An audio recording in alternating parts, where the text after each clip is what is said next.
Divorced mom's dog found a buried armored car. What it revealed shocked the entire country. A divorced mom takes her dog for a walk in the woods and stumbles on something no one's seen in nearly 50 years. Half buried under dirt and moss lies a rusted armored bank truck, its doors blasted open, bullet holes across the frame. Inside, empty money bags, and a hidden locket with a soldier's face staring back. But that's only the beginning, because under the floorboards they discover something even stranger: bundles of untouched cash, and a mother's desperate journal written to the child she never saw again. What happened the night this truck vanished? Who was the woman who left behind that letter? And when the truth comes out, will it heal a nation's wounds or tear open old scars? Comment below and tell me where in the world you're joining from. And if this story made you pause for a moment, hit that subscribe button for more. The morning air held that special crispness that only October in Virginia could deliver. Caroline Walker pulled her light jacket closer, watching her breath form tiny clouds as she walked the narrow dirt path through the woods. The fallen leaves crunched beneath her boots, creating a melody that seemed to highlight how different everything was now: new town, new house, new life. Their black Labrador, Max, bounded ahead with the endless enthusiasm only dogs could muster, his tail wagging like a furry metronome.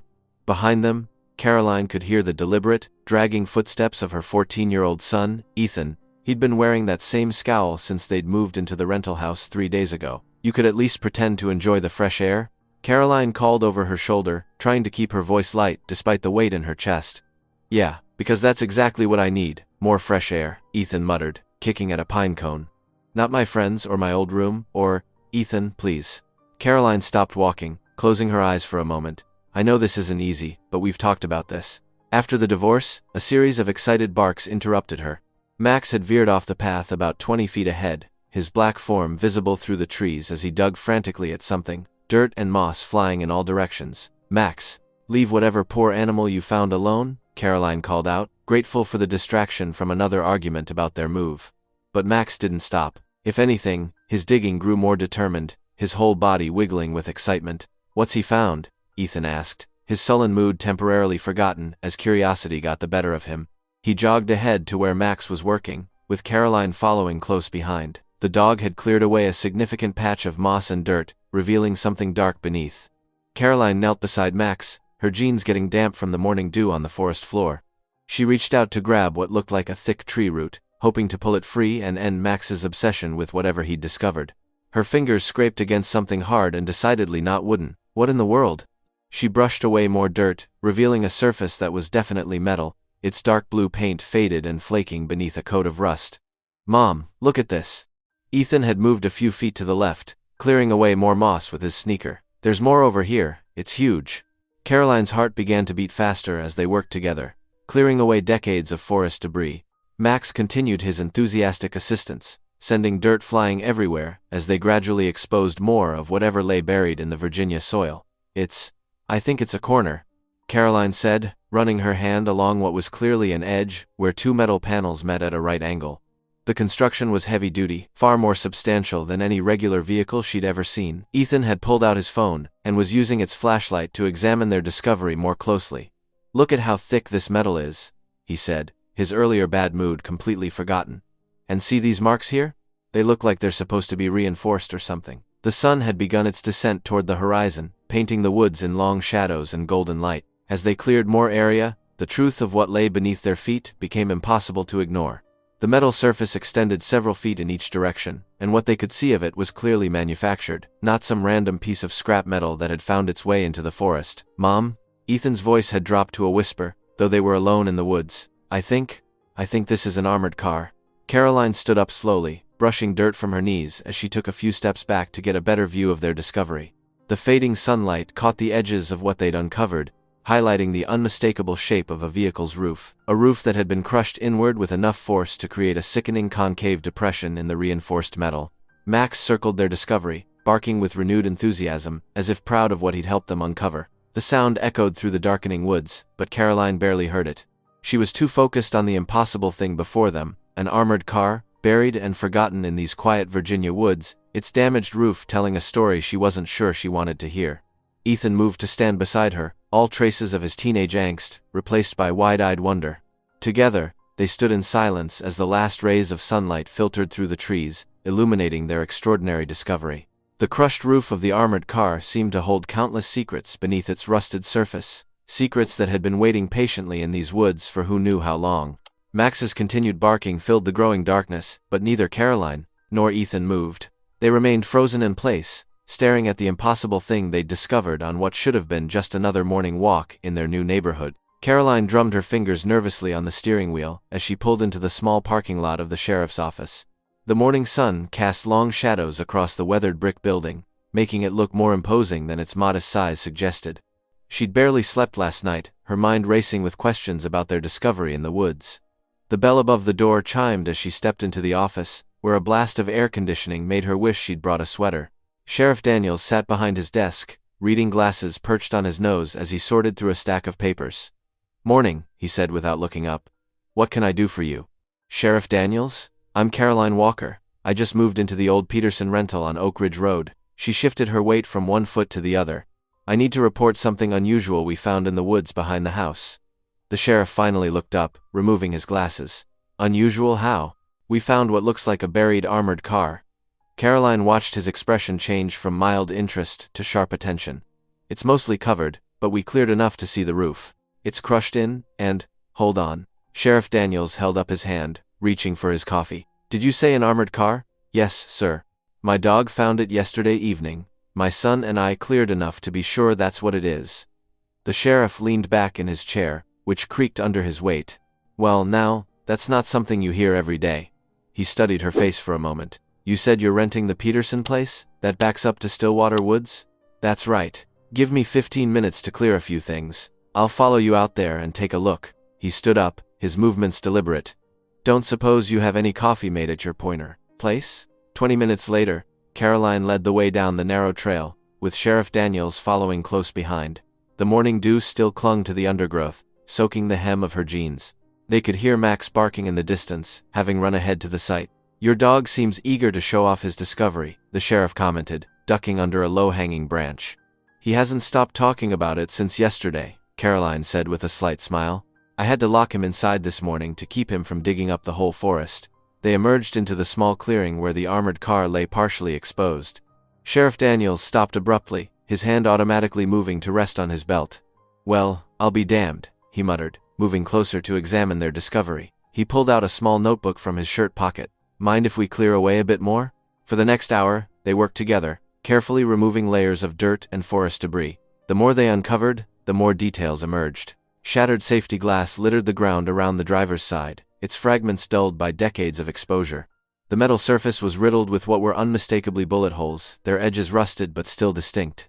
"Look here," Sheriff Daniels said, pointing to a faded emblem on the side panel. He used his handkerchief to wipe away more grime, revealing the ghostly outline of a logo. "First Virginia Bank and Trust, 1976. Caroline looked up from where she was clearing debris near the wheel well. "You recognize it?" The sheriff nodded slowly, his expression grave. "Every cop in 3 counties knows this case. June 10th, 1976. Armored car disappeared without a trace between Richmond and Charlottesville. 2 guards vanished with it. $500,000 in cash, never recovered." He ran his hand along the crushed roof. "Been haunting this county ever since." They worked their way around to the driver's side door, which was partially caved in but still attached to its hinges. Sheriff Daniels pulled on a pair of latex gloves from his pocket and carefully examined the door's edge. "Stand back a bit," he warned, before giving the door a firm tug. With a grinding screech of protesting metal, it opened just enough to shine a light inside. The interior was a time capsule of decay. Empty canvas money bags lay scattered across the floor, their once white fabric now a moldy gray. In the center console, barely visible beneath decades of dirt, lay a rusted pistol. "Standard issue, Smith & Wesson?" the sheriff noted, making another entry in his notebook. "Would have been part of the guard's equipment." Caroline leaned in closer, trying to see past the sheriff's shoulder. The musty smell of decay and old metal filled her nostrils. She pulled out her phone and activated its flashlight, directing the beam deeper into the cab's dark interior. The light caught something metallic under the dashboard, something that didn't match the uniform rust of the surrounding metal. She adjusted the beam slightly, and there it was, a small locket, its surface still managing to glint despite the thick layer of dust that covered everything else. "Sheriff," she said quietly, pointing to her discovery. "There's something else in there." Caroline sat at her kitchen table that evening, the overhead light casting a warm glow on the weathered locket in her hands. She'd cleaned it carefully with a soft cloth, revealing delicate engravings that swirled across its tarnished silver surface. Max lay at her feet, occasionally lifting his head to check on her progress. "Mom, are you still staring at that thing?" Ethan wandered in, pulling open the refrigerator door. "It's been like 3 hours." "Not quite that long," she said, working her thumbnail along the locket's edge. After several attempts, the clasp finally gave way with a soft click. The hinges creaked as she opened it, revealing 2 small photographs, protected behind clouded plastic covers. Ethan leaned over her shoulder, sandwich forgotten in his hand. "Whoa. Those are really old." The photo on the left showed a young soldier in uniform, his expression serious but with a hint of a smile playing at the corners of his mouth. The black and white image had faded slightly, but his features were still clear: strong jaw, kind eyes, and the confident posture of youth. On the right was a photo of a baby, probably no more than 6 months old, wearing what looked like a christening gown. The soldier couldn't have been more than 20, Caroline murmured, tilting the locket under the light to see better. "And look at the baby's dress. That style looks like it's from the 1970s. "How can you tell?" "Your grandmother had pictures of you in similar ones. It was a thing back then." She carefully closed the locket. "Someone must know who these people are." "The soldier, at least. There can't have been that many young men from around here who served in Vietnam." The next morning, after dropping Ethan at school, Caroline drove into town. The main street was quiet, with just a few early shoppers making their rounds. She parked in front of Morton's Hardware, one of the oldest businesses in town, according to the faded, "Serving our community since 1932" sign in the window. A bell tinkled as she pushed open the door. The store smelled of sawdust and metal, with rows of tools and supplies stretching toward the back. Behind the counter, an elderly woman looked up from her crossword puzzle. "Good morning," Caroline said, approaching the counter. "I was hoping you might be able to help me with something." The woman, her name tag read Martha, set down her pencil. "What can I do for you, dear?" Caroline placed the locket on the counter. "I found this yesterday, and I'm trying to figure out who it might belong to. There's a photo inside of a young soldier, probably from the Vietnam era." Martha's eyes lit up with interest. She reached for her reading glasses, perching them on her nose as she examined the locket. Her weathered fingers worked the clasp with practiced ease. "Oh my," she breathed, studying the photographs. "This takes me back. That's young Sam Bennett, or I'll eat my hat." She looked up at Caroline. "Though he's not so young anymore." "Sam Bennett?" Martha nodded. "Came back from Vietnam in 1973. Used to work right here in the store, helping his daddy before the war changed him." She sighed, closing the locket. "Lives out past Miller's Creek now, all alone in that cabin of his. Hardly ever comes to town anymore. Do you think he'd want the locket back?" "Hard to say with Sam." Martha's expression grew thoughtful. He's had his troubles. War does things to a person's mind. But he's a good man, deep down. Always was." Caroline got directions to Sam's cabin, though Martha warned her he might not welcome visitors. The road out to Miller's Creek wound through dense forest, eventually turning to gravel. Ethan had insisted on coming along after school, his homework forgotten in his backpack. "This is kind of creepy," he said as they pulled up to a small clearing. A weathered cabin sat back from the road, smoke curling from its chimney. A battered pickup truck was parked to one side. "Be polite," Caroline reminded him as they got out of the car, "and let me do the talking." They walked up to the cabin's front porch, their footsteps creaking on the old boards. Caroline knocked on the door, then waited. After a long moment, they heard movement inside. The door opened partway, revealing a tall man with graying hair and sharp eyes. He wore a flannel shirt and jeans, and his stance suggested someone used to being on guard. "Yes?" His voice was rough, as if from disuse. "Mr. Bennett? I'm Caroline Walker, and this is my son Ethan. I'm sorry to bother you, but..." She held out the locket. "I found this yesterday, and Martha at the Morton's Hardware thought it might be yours." Sam Bennett's face remained impassive, but Caroline noticed his hands. They trembled slightly as his eyes fixed on the locket. "Where did you find that?" "In an old vehicle, out in Stillwater Woods." His jaw tightened. Never seen it before. But his voice had lost its steadiness, and his eyes couldn't seem to leave the locket. "Are you sure?" "The photo inside. I said I don't know anything about it." He started to close the door, then paused. "You should leave it be. Some things are better left in the past." Before Caroline could respond, he shut the door firmly. She stood there for a moment, the locket heavy in her hand, listening to his retreating footsteps inside the cabin. As they walked back to their car, Ethan touched her arm. "Mom," he whispered, glancing back at the cabin. "He knows more than he's saying." Caroline stared at her bedroom ceiling, the digital clock's red numbers glowing 3:15 in the darkness. Sam Bennett's trembling hands and evasive answers kept replaying in her mind. Sleep felt impossible with so many questions gnawing at her thoughts. Down the hall, she heard footsteps. Ethan appeared in her doorway, his hair tousled from restless tossing. "Can't sleep either?" she asked. He shook his head. "I keep thinking about that car, Mom. And Mr. Bennett. There's got to be more we haven't found." Caroline sat up, reaching for her sweater. "You know what? You're right." A spark of determination pushed away her exhaustion. "Get your shoes on." 10 minutes later, they were driving through the silent streets, their flashlight beams bouncing off trees as they made their way into Stillwater Woods. The autumn air had turned bitter cold, their breath forming little clouds in the darkness. Caroline's fingers felt stiff as she parked the car where they had earlier. "Are you sure about this?" Ethan whispered, though there was no one around to hear. "No," Caroline admitted, "but something tells me we might need to look closer." They approached the partially exposed armored car, its metal surface gleaming dully in their flashlight beams. The forest seemed different at night, more alive with small sounds and shifting shadows. Leaves crunched beneath their feet as they circled the vehicle. "Mom, look at this." Ethan crouched down, shining his light underneath. "There's a space here where we could probably crawl under." Caroline hesitated. "Be careful. The ground's not stable." Ethan lay flat on his stomach and wiggled forward beneath the crushed vehicle. Caroline's heart raced as she watched his feet disappear into the darkness. "There's room to move around down here," his voice came, muffled. "The undercarriage is— Wait a second. What is it?" Caroline knelt, trying to see. "There's something weird about the floor panel. It doesn't match the others. Metal scraped against metal. Mom, I think it's loose." Caroline's curiosity overcame her caution. She got down on her stomach and crawled in after him, dirt and dead leaves sticking to her clothes. The space was cramped but navigable. Ethan's flashlight illuminated what looked like a rectangular outline in the vehicle's floor. "See?" He ran his fingers along the edge. "It's got different bolts than the rest. And look, there's a gap here." Together, they worked their fingers into the small space. The metal groaned as they pulled, decades of rust giving way. With a sudden crack, the panel came loose. "Oh my God!" Caroline breathed. Stacked neatly in the hidden compartment were bundles of cash, their paper bands faded but still intact. The bills looked pristine, protected from the elements in their metal cocoon. "Mom." Ethan reached in and pulled out something else, a leather-bound book, its pages yellowed but preserved. Caroline's hands shook as she took it from him. The leather was soft with age, but the binding held firm.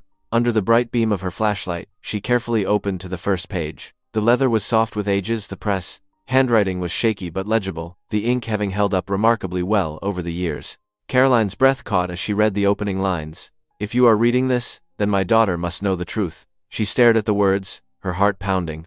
Behind her, Ethan shifted closer, his breath warm on her shoulder as he peered at the mysterious journal that promised answers to questions they hadn't even known to ask. The woods seemed to grow quieter around them, as if nature itself was holding its breath. The only sound was the soft rustling of those aged pages, waiting to reveal their long-buried secrets. Early morning sunlight streamed through Caroline's kitchen windows, casting warm rectangles across the worn wooden table. Steam rose lazily from 2 coffee cups, their rich aroma mixing with the crisp autumn air drifting through the slightly opened window. Caroline sat with the leather journal placed carefully between her and Ethan, its weathered pages holding secrets that had waited decades to be revealed. "Should we?" Ethan asked, wrapping his hands around his coffee mug. He'd insisted on coffee instead of his usual hot chocolate, claiming this moment felt too grown-up for kids' drinks. Caroline nodded, her throat tight with anticipation. She opened the journal again, the leather crackling softly. The handwriting was neat but showed signs of trembling, as if the writer had been fighting to keep her hands steady. "Dear Finder." Caroline read aloud, her voice quiet in the morning stillness. "My name is Ruth Bennett, and I need to tell you my story before it's too late." Ethan leaned forward, his elbows on the table. "Bennett? Like Sam Bennett?" "Shh." Caroline continued reading. "I never wanted any part of this robbery. The truth is, I was forced into it by my husband and his friends. All veterans who came back from Vietnam, changed men. They were angry, desperate, and convinced they'd been cheated by the system." Caroline paused to take a sip of coffee, her hands shaking slightly. The pages rustled as she turned to the next entry. "The bank executives had stolen their pension funds," she read. "My husband showed me the proof, documents, records, all of it revealing how these wealthy men had redirected veterans' benefits into their own pockets. He said taking the money back wasn't stealing, it was justice." Ethan's face darkened. "They stole from veterans? That's horrible." "My husband recruited other veterans," Caroline continued reading. "Men who'd fought beside him, who'd lost everything when they came home. They planned for months, using military precision. I begged him to find another way, to fight it legally, but he said the system was rigged against men like him. Ruth's words painted a vivid picture of those tense weeks, the late-night meetings in their kitchen, the weapons being cleaned on their dining room table, the growing fear in her chest as she realized how far they would go. They needed me, Caroline read, her voice catching. I worked as a bank teller at the branch where the armored car made its weekly stops. I knew the schedule, the procedures. When I refused to help, my husband, she trailed off, then forced herself to continue. He said I had to choose, help them or lose everything, including our daughter. The kitchen grew silent, except for the soft ticking of the wall clock. Caroline's coffee had grown cold, forgotten. The plan went wrong from the start, she read. There wasn't supposed to be any violence, but one of the guards tried to be a hero. Shots were fired. The driver lost control. I remember screaming as the car went off the road, rolling down the embankment. The others pulled me out, but the money was trapped inside. My husband said we had to hide it, come back later when things cooled down. Ethan's face had grown pale. What happened to her? Caroline's eyes scanned ahead, her heart heavy. They split up to avoid capture. My husband took me to a cabin in Minine, in the woods, but I knew I couldn't stay, not after what happened. That night, while he slept, I wrote this journal and hid it with the money. Then I left, thinking I could somehow make things right, turn myself in, explain everything. The next paragraph was written in shakier handwriting, as if Ruth had been crying while writing it. But I never got the chance. There was an accident on the mountain road, at least, that's what they called it. I'm writing this from a hospital bed, and I know I don't have much time left. My daughter, my sweet Amy, she was only 4 years old. They told her I abandoned her, ran away with the money, but I need her to know the truth. I need her to understand that every choice I made, even the terrible ones, was to protect her. Caroline had to stop reading, her vision blurred with tears. Ethan reached across the table and squeezed her hand. The final entry was short, the words barely legible. To whoever finds this, please help my daughter understand. The money means nothing now. But the truth means everything. Tell Amy that her mother loved her until her last breath. Tell her, I never wanted to leave her. Tell her I'm sorry. Caroline closed the journal gently, as if handling something infinitely precious. The kitchen seemed different somehow, heavy with the weight of Ruth's confession. Mom, Ethan said, his voice urgent, we have to find Amy. We have to tell her what really happened to her mother. Caroline stared at the journal, conflict clear on her face. After her own divorce, she knew how painful it could be to dig up old wounds, to force people to confront a past they might prefer to leave buried. But she also thought about Amy, carrying the burden of abandonment all these years, never knowing the truth about her mother's sacrifice. What if the truth only causes more pain? She asked softly, more to herself than to Ethan. But it's the truth, Ethan insisted, his young face earnest. Doesn't she deserve to know? Wouldn't you want to know? Caroline ran her fingers over the journal's worn cover, feeling the texture of decades-old leather beneath her fingertips. Ruth's words echoed in her mind. The truth means everything. She looked at her son, seeing in his determined expression the same need for justice that had driven Ruth to leave this final testimony. The morning sun had climbed higher, the kitchen growing warmer as they sat in thoughtful silence. Their coffee cups stood empty, forgotten witnesses to a long-buried truth that now demanded to be heard. The county library smelled of old books and dust, a scent that reminded Caroline of long-ago school projects. Morning sunlight filtered through tall windows, casting warm rectangles across the worn carpet. She stood at the reference desk, explaining her mission to Mrs. Peterson, a librarian with silver-streaked hair and kind eyes. Adoption records from 1976? Mrs. Peterson adjusted her reading glasses. Those would be in our archives basement. Most aren't digitized yet. Ethan, who had insisted on coming along despite it being Saturday, bounced on his heels. Can we look at them? Mrs. Peterson led them down a narrow staircase. The basement air felt cool and dry, preserved like the documents it housed. Metal shelving units stretched into shadowy corners, each stuffed with boxes and files. Here, Mrs. Peterson pulled out a heavy cardboard box labeled 1,970 to 1,979 adoptions. Start with this one. I'll bring you some forms to fill out. Caroline and Ethan settled at a small table beneath a flickering fluorescent light.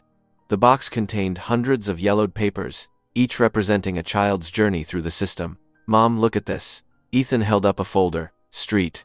Mary's Church Home for Children. They took in lots of kids back then. Caroline leaned closer. That's only 20 miles from here. And look, they worked with social services during emergency placements. They spent hours combing through papers, their eyes growing tired. Caroline's back ached from hunching over documents, but she couldn't stop. Every file felt like it might hold the key to Ruth's story. Near the bottom of the third box, Ethan's hand froze. Mom! His whisper echoed in the quiet basement. Listen to this. Emergency intake, July 19, 1976. Female child, age 4 years. Mother deceased. Father whereabouts unknown. The timing matches. Caroline's heart raced as she read further. The intake form listed basic details. Brown hair, blue eyes, distinctive birthmark on right shoulder. A note mentioned the child had been found at St. Mary's Church, left there by someone who never gave their name. There's more. Ethan flipped pages carefully. She was adopted 6 months later by the Mitchell family from Richmond. Caroline sat back, her mind spinning. If we can find this Mitchell family. Already on it. Ethan pulled out his phone, fingers flying across the screen. Social media makes this way easier than it used to be. After several minutes, he looked up triumphantly. Got her. Martha Mitchell. She still lives in Virginia, just 2 hours from here. Works as a nurse at Central Hospital. Caroline stared at the photo on Ethan's phone. A woman in her early 50s with familiar blue eyes and a gentle smile. She has Ruth's eyes? She whispered. They spent the next week gathering courage and information. Caroline called the hospital, leaving careful messages. She wrote and rewrote emails, trying to find the right words to explain their discovery without sounding crazy. Finally, on a Wednesday afternoon, her phone buzzed. Hello? A warm voice asked. This is Martha Mitchell. You left messages about my adoption. Caroline's hand trembled as she held the phone. Yes, thank you for calling back. I know this must seem strange, but we found something that might belong to you, something about your birth mother. A long pause followed. I've looked for information before, Martha said carefully. Never found much. Would you be willing to meet? We could come to you, or meet somewhere public, whatever makes you comfortable. Another pause. There's a coffee shop near the hospital, Riverside Cafe. Tomorrow at 2 o'clock? The next day, Caroline and Ethan arrived early. They chose a quiet corner table where they could see the door. Caroline kept touching her bag, feeling the weight of Ruth's journal and the locket inside. At exactly 2 o'clock, a woman walked in. She moved with practiced efficiency, scanning the room until she spotted them. Martha looked exactly like her photo, but in person, the resemblance to the young woman in Ruth's pictures was even more striking. Mrs. Walker? Martha extended her hand. Thank you for coming. She sat down, her posture straight but tense. You mentioned something about my birth mother? Caroline nodded, reaching into her bag. A few weeks ago, we found something buried in the woods near our house. It led us to this. She carefully placed the journal on the table. Martha stared at it. What is it? It's your mother's journal. She wrote it the day before she died. Martha's hands clenched in her lap. I don't remember much from back then. Just fragments. Being scared. Waiting in a dark room under a church. Someone telling me my mama would come back soon. Her voice caught. She never did. She wanted to, Caroline said softly. She slid the journal closer. She wrote this for you, to explain everything. As Martha read, tears began rolling down her cheeks. Caroline and Ethan sat quietly, giving her space to absorb Ruth's words. Outside, afternoon traffic hummed past. Inside, time seemed to stand still. Finally, Martha looked up. All these years, I thought, everyone said she'd abandoned me. That she chose money over her own child. She wiped her eyes. But she was trying to protect me. Caroline reached into her bag one last time. There's one more thing. She held out the locket. We found this too. Martha's hands shook as she took it. The clasp stuck slightly, just as it had that first night in Caroline's kitchen. Then it clicked open, revealing the two photos. The young soldier and the baby girl. Martha stared at the younger version of her mother, tears filling her eyes. That's her, she whispered. That's my mother. Caroline's old station wagon bounced along the rutted dirt road, leading to Sam Bennett's cabin. Beside her, Martha gripped the door handle, her knuckles white. In the back seat, Ethan stayed unusually quiet, sensing the tension. Are you sure about this? Martha asked, her voice barely above a whisper. Caroline nodded, though her own heart was racing. Sam knows something. I saw it in his eyes when we showed him the locket. She glanced at Martha. You deserve answers. The cabin came into view through the trees. It was a weathered structure with a tin roof and a crooked chimney, smoke curling up into the crisp morning air. Sam's old pickup truck sat in front, its faded blue paint matching the October sky. As they pulled up, the cabin door opened. Sam stood in the doorway, his tall frame filling the space. His eyes narrowed at the sight of the unfamiliar woman stepping out of Caroline's car. Mrs. Walker, he called out, his voice gruff. Didn't expect to see you back here. Caroline walked forward, Martha close behind her. Sam, there's someone you need to meet, she gestured to Martha. This is Ruth's daughter. The color drained from Sam's weathered face. He gripped the doorframe, his knuckles white against the wood. For a long moment, he just stared at Martha, his eyes wide with recognition. "You have her eyes?" he finally managed. "Just like Ruth's." Martha stepped forward. "Did you know my mother?" Sam's jaw worked silently. He looked past them to the trees, as if searching for an escape route. Finally, he stepped back from the doorway. "Better come inside." The cabin's interior was dim and cluttered, but clean. Hunting rifles hung on one wall, while the other displayed military medals in a dusty frame. A pot of coffee bubbled on the wood stove, filling the air with its rich aroma. Sam poured them each a cup with trembling hands, spilling a few drops on the worn tablecloth. He sat heavily in his chair, looking anywhere but at Martha. "I knew your mother," he said finally. "And your father. We served together in Vietnam, your dad and me. Came back different men than we left." Caroline leaned forward. "The robbery wasn't just about money, was it?" Sam shook his head. "Your father, he found out some things. Bad things. The bank we hit, they were skimming money from veteran pension funds. Hundreds of guys getting cheated out of what they earned." His voice grew bitter. Nobody would listen. Nobody cared about broken soldiers telling wild stories. Martha's hands tightened around her coffee cup. "So they planned the robbery?" "Your father planned it. Got a few of us involved. But Ruth," Sam's voice cracked, "she never wanted any part of it. Begged him to stop. Said they had you to think about now." "But he didn't stop?" Caroline prompted gently. Sam's eyes grew distant. "Day of the robbery, everything went wrong. Police showed up faster than we expected. Your father," he panicked, "started shooting." He buried his face in his hands.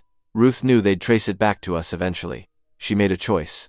Martha leaned forward, her voice urgent. "What choice?" "She took some of the money, made sure she was seen leaving town, drew attention away from where you were hidden." Sam's voice was barely audible. "Police chased her. The truck crashed out there in the woods. By the time I got there," he couldn't finish. Tears streamed down Martha's face. "She died protecting me?" Sam nodded, his own eyes glistening. "I buried the truck, hid everything. Thought I was protecting you too. If anyone found out who you were, whose daughter?" He looked at Martha with desperate eyes. "I should have found a way to tell you the truth, should have made sure you knew your mama loved you more than anything, but I was a coward." Caroline reached across the table, touching his arm. "You were trying to do the right thing." "No." Sam's voice was harsh with self-loathing. "I was trying to avoid guilt. To pretend it never happened." He looked at Martha, his shoulders slumping. "I should have spoken years ago.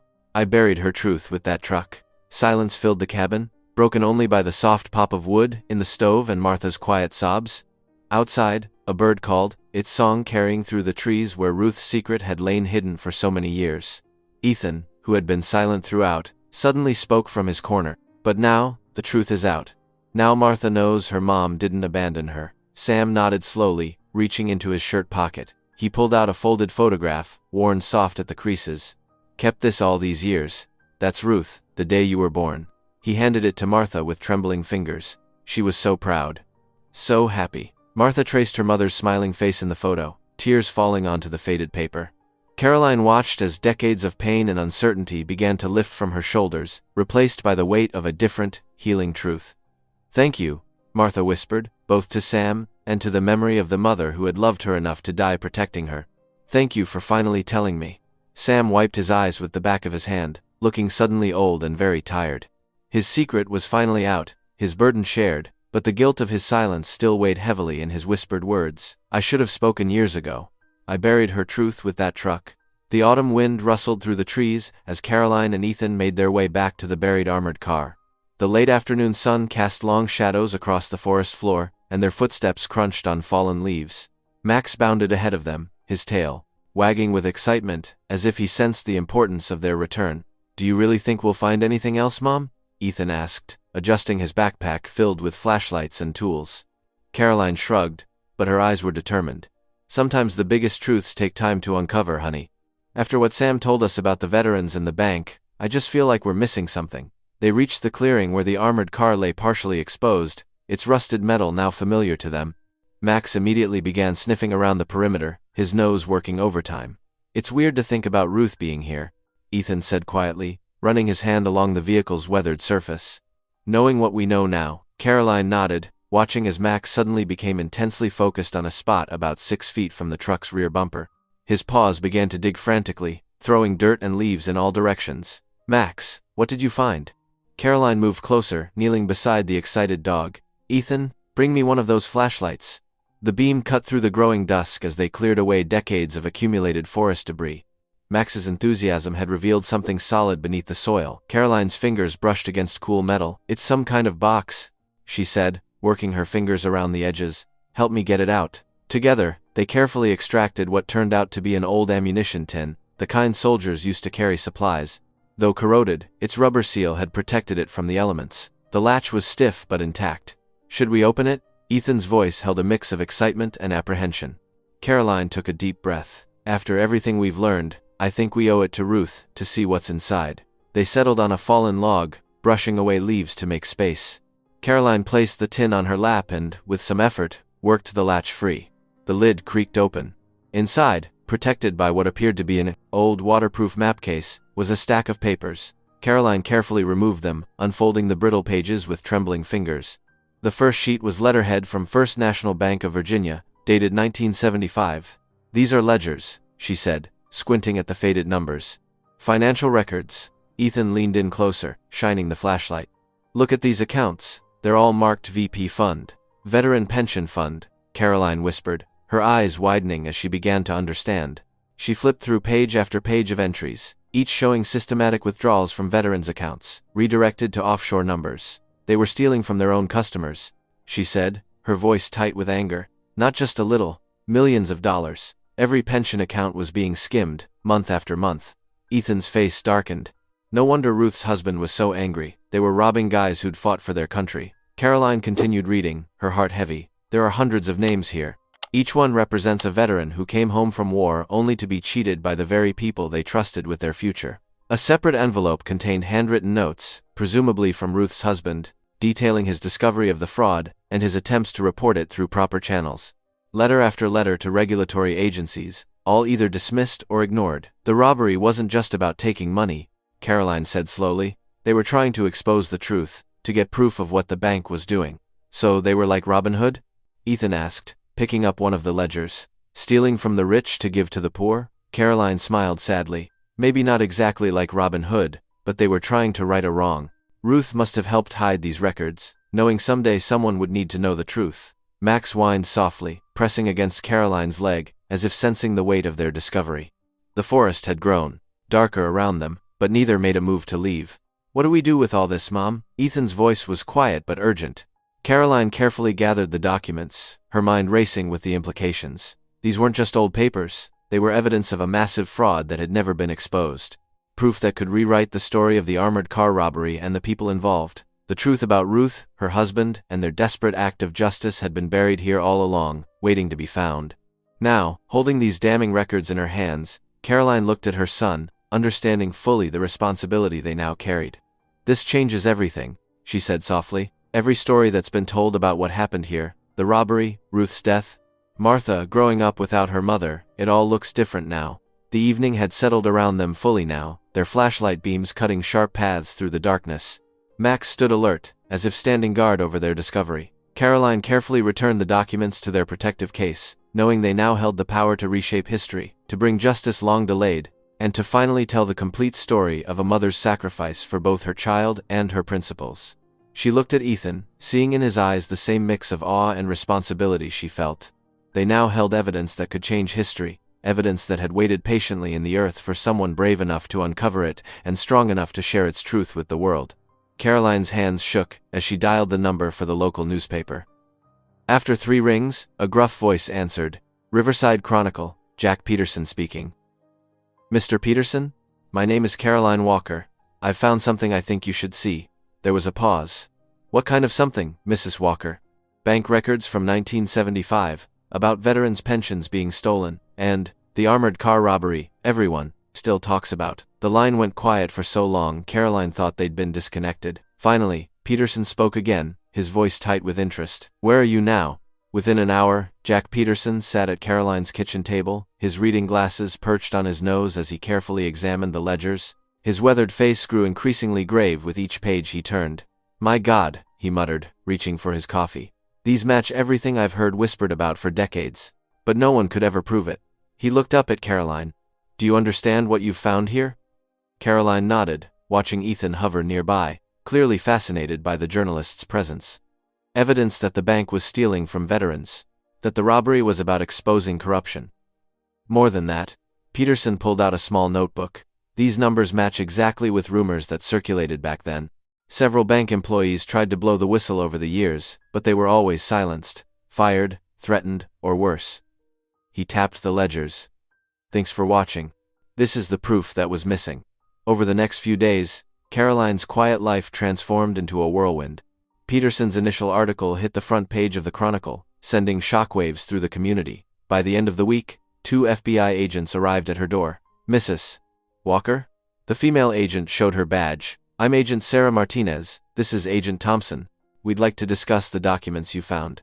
Caroline led them to her kitchen, now cluttered with copies of old newspapers and notes from her own research. Max watched warily from his bed in the corner as the agents examined the ledgers. "These are genuine," Agent Thompson confirmed, using gloved hands to turn the brittle pages. "And they prove a level of institutional fraud that's staggering, even by today's standards." Agent Martinez leaned forward. "Mrs. Walker, we're going to need to excavate that armored car, properly this time, with a full forensics team." The next morning, Caroline stood with Ethan at the edge of the woods, watching a procession of vehicles wind their way up the dirt road. FBI trucks, forensics vans, and a massive crane created an incongruous sight against the peaceful forest backdrop. "Mom," Ethan whispered, "this is huge, isn't it?" Caroline squeezed his shoulder. "Bigger than I ever imagined when Max started digging that day." The excavation became a media spectacle. News vans lined the road, their satellite dishes reaching above the trees like metal flowers. Reporters clutched microphones, delivering breathless updates as the crane slowly lifted the rusted armored car from its earthen grave. Caroline felt almost dizzy watching it all unfold. The story grew beyond the local paper, spreading to national news networks. Headlines screamed about corruption, cover-ups, and long-buried secrets. Elderly veterans came forward with their own stories of missing pension funds, their faces lined with decades of anger and hurt. Martha arrived 3 days into the excavation, standing beside Caroline as they watched the forensics team meticulously document every detail of the site. "I never imagined this," Martha said softly. "All these years, I thought my mother was just gone. A criminal who abandoned me." But she was trying to expose the truth. The breakthrough came on a Wednesday afternoon. Agent Martinez approached Caroline, holding a tablet computer. "We've matched DNA from items in the truck to Ruth Bennett's official records," she explained. "And we've found something else, a hidden compartment we missed before, with more documents. Letters she wrote to various newspapers and government offices, trying to expose the fraud legally before the robbery." Caroline felt tears prick her eyes. She tried to do the right thing first. She did, Martinez confirmed. And now, after 50 years, her story can finally be told. That evening, Caroline sat with Ethan on their couch, watching the national news. The anchor's voice was solemn as footage of the excavation played across the screen. "In a story that has shocked the nation, new evidence has emerged in the 1976 Virginia armored car robbery that changes everything we thought we knew about this historic crime." The screen filled with Ruth's photo, young, beautiful, determined. The same face Caroline had first seen in that dusty locket. The anchor continued. "Ruth Bennett, long considered an accomplice in what was thought to be a simple theft, is now being revealed as a whistleblower who, along with her veteran husband, attempted to expose massive corruption at First National Bank of Virginia. The bank had systematically stolen millions from veterans' pension funds throughout the 1970s. Caroline felt her throat tighten as Ruth's name was spoken, clear and strong, across the airwaves. No longer a secret, no longer buried with that armored car. Finally, after 50 years, the truth about her sacrifice was being told to the world. Ethan reached for her hand. "We did it, Mom. We helped tell her story." "Yes," Caroline whispered, watching Ruth's face shine from the screen. "We did." The news continued, but Caroline's thoughts drifted to that first day in the woods, when Max's curious digging had started them down this path. She thought of Ruth, writing in her journal, hoping someone would understand. She thought of Martha, finally knowing the truth about her mother's love and sacrifice. The anchor's voice faded to background noise as Ruth's photo remained on screen, her eyes seeming to look directly into Caroline's soul. After 50 years of silence, Ruth Bennett's name rang out across the nation, carrying with it a story of courage, justice, and a mother's unwavering love.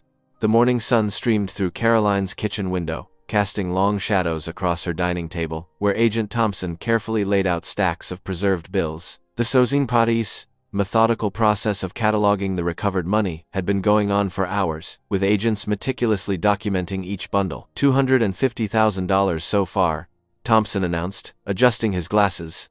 Remarkably well preserved, considering it's been underground for nearly 50 years. Caroline watched from the doorway, cradling a cup of coffee. The familiar weight of Ruth's locket rested in her pocket. She'd taken to carrying it as a reminder of how one small discovery could change so many lives. Agent Martinez approached, holding the locket. "Mrs. Walker, would you mind if we examine this more closely? There's something odd about the thickness of the casing." Caroline nodded, pulling it from her pocket. Martinez took it to the table, where she carefully examined it under a bright light. Her fingers found a nearly invisible seam along the edge. "There's definitely something," Martinez muttered, working at the edge with a small tool. There was a soft click, and a hidden compartment sprung open. Inside lay a yellowed envelope, folded into a tiny square. The room fell silent. Caroline's heart pounded as Martinez gently extracted the envelope. In faded ink, a single word was written across the front. "Martha. Call her," Thompson said softly. "This belongs to her." Caroline's hand shook as she dialed Martha's number. "Martha, you need to come over. They've found something in the locket, a letter from your mother." Martha arrived within 30 minutes, her face flushed from rushing. She stood at Caroline's dining table, staring at the envelope bearing her name and her mother's handwriting. The FBI agents had stepped outside, giving them privacy for this moment. Ethan, who had been hovering nearby, pulled out a chair for Martha. "Would you like some water?" he asked quietly. Martha shook her head, never taking her eyes off the envelope. With trembling fingers, she picked it up, carefully breaking the seal that had remained intact for half a century. The paper was delicate, but the words were still clear, written in the same shaky handwriting they'd seen in the journal. "Should I?" Martha's voice cracked. "Would you read it with me?" Caroline sat beside her, while Ethan perched on a nearby chair. Martha unfolded the letter and began to read aloud. "My dearest Martha, if you're reading this, then someone has finally found what we buried, and with it, the truth. I pray that you're alive and well, and that somehow, these words will find their way to you. First, you must know that everything I did for you. The thought of leaving you was like tearing out my own heart, but I knew that staying would put you in danger. Your father and his friends were desperate men, pushed to the edge by those who had stolen their futures. When I discovered what the bank had done to so many veterans, I tried to fight it legally. I wrote letters, made calls, begged anyone who would listen to investigate. But the bank had too much power, too many friends in high places. The robbery wasn't about greed, it was about justice, about trying to expose their crimes. But things went wrong, so terribly wrong. When I realized we'd been discovered, I knew I had to get you to safety. The church was the only place I could trust. I've relived that moment every day since, placing you in Sister Margaret's arms, kissing your sweet face one last time. You were so small, so precious. You looked up at me with such trust, not knowing it was goodbye. I made sure the police followed my trail, not your father's. He had a chance to start over, to maybe someday find you when it was safe. But I knew if they caught me, they would look deeper, find the truth about you. I couldn't let that happen. My beautiful daughter, I never abandoned you. I saved you. I chose your safety over my happiness, your future over my freedom. Every day apart from you has been a punishment worse than any prison could provide. I don't know if you can forgive me. I don't know if you should, but please believe that you were loved, deeply, completely, eternally. You were my North Star, my reason for everything. The money we took, it was never meant for us. Your father wanted to return it to the veterans who'd been robbed. I hope somehow, the truth about the bank's crimes will finally come out. Perhaps then, our actions might be understood, if not forgiven. Martha, my sweet girl, I hope you've had a good life. I hope you've known joy, and love, and laughter. I hope you've grown into a woman of strength and courage. Most of all, I hope you can understand that sometimes, love means making impossible choices. You are, and always will be, the best part of me. With all my love, your mother, Ruth. Martha's voice had grown shakier with each word, tears flowing freely down her face. When she finished, she pressed the letter to her heart, her body shaking with sobs. But through her tears, she was smiling. "She never abandoned me," Martha whispered, looking up at Caroline with wonder in her eyes. "She saved me. All these years, I thought. But she loved me so much, she gave up everything to protect me." Caroline reached out and squeezed Martha's hand, her own eyes brimming with tears. The morning sun continued to stream through the window, warming the table where Ruth's last words to her daughter had finally been read. Ethan moved closer to his mother, wrapping his arms around her in a tight hug. "Mom," he whispered, his voice thick with emotion, "maybe our broken family can heal too." Caroline held her son close, feeling the weight of Ruth's sacrifice, of Martha's forgiveness, of their own family's journey toward healing. In that moment, surrounded by the evidence of a mother's love that had endured 50 years of silence, she felt a surge of hope for their own future. Martha carefully folded the letter, holding it close. "Thank you," she said softly, looking at Caroline and Ethan. "Thank you for finding her truth, for bringing her back to me." Through the window, they could hear the continued activity around the excavation site, the world still spinning with the revelations they'd uncovered. But in Caroline's dining room, time seemed to stand still as three hearts, touched by Ruth's legacy of love and sacrifice, began to heal. The old town hall's wooden benches creaked under the weight of what seemed like half the county. Evening light filtered through tall windows, casting long shadows across concerned faces. The air felt heavy with anticipation, thick with decades of unspoken truths. Sam Bennett stood at the podium, his weathered hands gripping its edges. His usual flannel shirt had been replaced by a pressed button-down that looked like it hadn't seen daylight in years. The microphone picked up his shallow breathing as he gazed out at the sea of faces. Caroline sat in the front row beside Martha, watching Sam's internal struggle play across his face. His eyes, usually guarded and distant, now held a mix of fear and determination. "I've been silent too long," Sam began, his voice rough with emotion. 50 years is too long to keep the truth buried." He paused, swallowing hard. "I served with Ruth's husband in Vietnam. We came home angry, feeling betrayed by the system that sent us there. When he discovered what the bank had done to our pension funds, something broke inside him. The projector hummed behind him, displaying a black and white photo of Ruth, young, beautiful, holding her baby Martha. Sam's voice grew stronger as he continued. "Ruth wasn't a criminal. She was a mother trying to protect her child from desperate men, including her own husband. When things went wrong, she made sure her daughter would be safe, even if it meant sacrificing herself." Murmurs rippled through the crowd. Old-timers who'd spun tales about the robbery for decades sat straighter, their certainties crumbling. "I helped bury that armored car," Sam admitted, his voice cracking. "I told myself I was protecting Martha, protecting Ruth's sacrifice. But my silence only buried the truth along with it. Ruth deserved better. This town deserved better." Sheriff Daniels stood up from his seat, his face solemn. "Why come forward now, Sam?" Sam glanced at Caroline, then back to the crowd. "Because sometimes it takes a stranger's courage to show us our own cowardice. Mrs. Walker and her boy didn't just find an armored car, they found our conscience." Veterans in the audience, many wearing their service caps, nodded in understanding.